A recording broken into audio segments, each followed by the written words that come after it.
आंबा आणि काजू उत्पादक शेतकऱ्यांना न्याय मिळावा म्हणून आम्ही गेली 2 महिने सातत्यानं संघर्ष करतोय।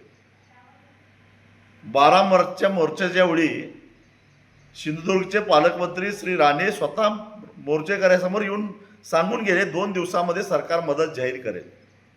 आम्ही म्हटलं 2 नाही 10 दिवस थांबतो, पण 10 दिवसानंतर सुद्धा सरकारनं मदत जाहीर केली नाही। म्हणून 23 तारखेला मुंबई गोवा महामार्गावर कोकणातले शेतकरी मोठ्या संख्येनं रस्त्यावर उतरले। शेतकरी रस्त्यावर उतरले याला जबाबदार सरकार आहे। सरकारची बेपर्वाई वृत्ती आहे आणि त्यामुळं खरं तर दोष सरकारला द्यायला पाहिजे, पण माझ्या सहित 37 लोकांच्यावर पोलिसांनी गुन्हे दाखल केले। या गुन्ह्यांना आम्ही भीत नाही, भीक घालतच नाही।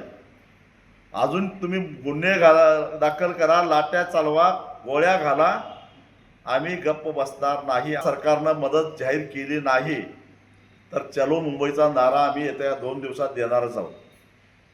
जरा तरी लाज वाटली पाहिजे।